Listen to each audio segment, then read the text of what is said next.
Muy buenas a todos, sean todos bienvenidos a la continuación de nuestro curso de programación desde cero a quién podemos programar. En esta ocasión vamos a explorar lo que son los paradigmas de programación y ver cuáles son sus diferencias. Además, esta clase es particular ya que es la última clase únicamente teórica que tendremos en el curso. A partir de esta clase todas serán o teórico-prácticas o sencillamente prácticas. Antes de comenzar, recapitulemos lo que hemos visto hasta el momento, que son los fundamentos de la programación y lo que es la historia de la programación, qué es un lenguaje de programación, sus tipos, diferencias entre editor de texto e IDEs, la importancia de las matemáticas y la relevancia de un título universitario en el mundo laboral de la programación, incluso de la informática en general. Sin más preámbulos, sean todos bienvenidos y comencemos. Empecemos por qué es un paradigma de programación. Definamos. Yo les comentaba que cada quien tiene una forma de programar. Puede que a ti te gusta poner nombres a tus variables solamente con mayúsculas o te gusta utilizar solamente variables de tipo entero. Eso lo iremos viendo al paso de este curso y de los otros cursos por si no entiendes algo. Pero el punto es que los paradigmas de la programación no son tu forma específica que tienes de programar. No es la forma específica que tú tienes de programar. Tú no eres dueño de un paradigma de programación. Como tú programas, en realidad no es un paradigma de programación tuyo. ¿Por qué? Porque los paradigmas de la programación oficiales son formas de programar ya documentadas. Cada una es diferente de otra y tiene sus particularidades. La primera que veremos va a ser la programación imperativa. La programación imperativa se refiere a toda aquella programación que es sencillamente desde cero, en donde nosotros indicamos y programamos las instrucciones paso por paso, de forma que lo que haga o no el programa o algoritmo va a ser gracias a nosotros. Entonces, si el programa suma dos números o si el programa hace 100 operaciones matemáticas, nosotros vamos a conocer cómo hace cada operación matemática ya que nosotros fuimos quienes lo programamos.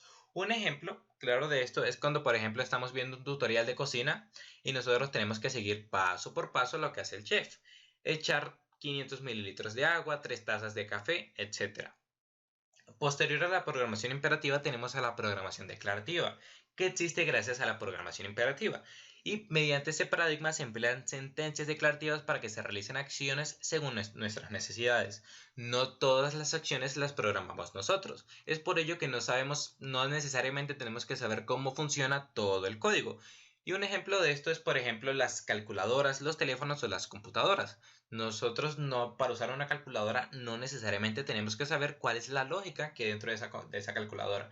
Igualmente pasa con los celulares y con las computadoras. Luego tenemos la programación estructurada. Es el tipo de programación, el paradigma de programación con el que todos comenzamos. Se caracteriza de ser de arriba hacia abajo, por lo que es muy fácil de leer y entender si el código es de otra persona, y asimismo es mucho más fácil de realizar por parte nuestra, ya que todo lo que vamos a hacer lo vamos haciendo de arriba hacia abajo. Hay un orden definido. Cumpliendo ese orden no es difícil entender qué hace quién. Inicialmente, este es el mejor paradigma de programación para programas pequeños. Inicialmente, cuando estamos comenzando con la programación. Sin embargo, poco a poco vamos a ir entendiendo los otros paradigmas. Un diagrama de flujo, que es lo que estás viendo ahí, yo explico todo lo que son los diagramas de flujo y algoritmos en clases pasadas por si quieres echarles un vistazo. En este caso estamos viendo un algoritmo que es de arriba hacia abajo, que tiene un inicio, después tiene lo que podría ser declaración de variables y después tiene estructuras de decisión. Todo eso lo iremos viendo a lo largo del curso y en la parte práctica. Un ejemplo que podremos tener de programación estructurada son mensajes de texto.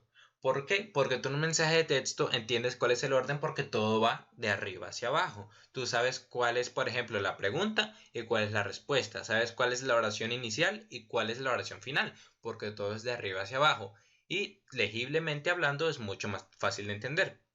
Por último, veríamos lo que es la programación orientada a objetos. Este paradigma de programación se caracteriza por ser el más famoso y más utilizado en la actualidad.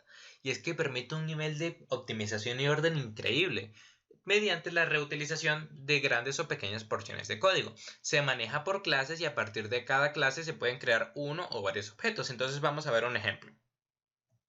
Tenemos la clase persona o el molde persona. Una clase se puede ver como un molde.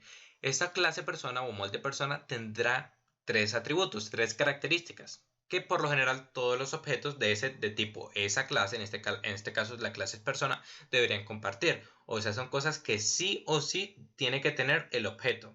en este caso persona. Entonces, ¿qué tenemos todos en común? Todos tenemos un nombre, todos tenemos una edad y todos tenemos, no sé, una profesión. Entonces vamos a ver, a partir de la clase persona vamos a crear tres objetos. Primero tenemos a Ramiro de 19 años, que es profesor. Después tenemos a Juanito de 43 años, que es bombero. Y después tenemos a María de 22 años, que es policía. Estos tres objetos se crearon a partir de la clase persona y la clase persona sencillamente tiene el código que tiene. Los objetos se crean en otra clase y es por ello que la clase persona se puede utilizar para crear un montón de objetos y es código que estamos reutilizando. Es por ello la optimización y el orden. Posteriormente, en otros cursos vamos a ver prácticamente lo que es el paradigma de programación orientado a objetos, ya que es bueno pasar de la programación estructurada a la programación orientada a objetos. Al principio es un poco complejo ya que obviamente en la programación orientada a objetos ya no todo es de arriba hacia abajo, como estamos acostumbrados o como nos vamos a acostumbrar en este curso, pero es un salto que todo programador debe dar en algún momento. Muy bien, eso sería todo por la clase de hoy. Espero que la hayan disfrutado, que les haya gustado tanto como a mí darla. Y nada, recomendarle ver los otros videos si no los han visto y aclararles que los paradigmas de programación vistos en esta clase no son todos. Los paradigmas existentes son muchos, a pesar de que son oficiales y documentados, son muchos, como para ver en un solo video.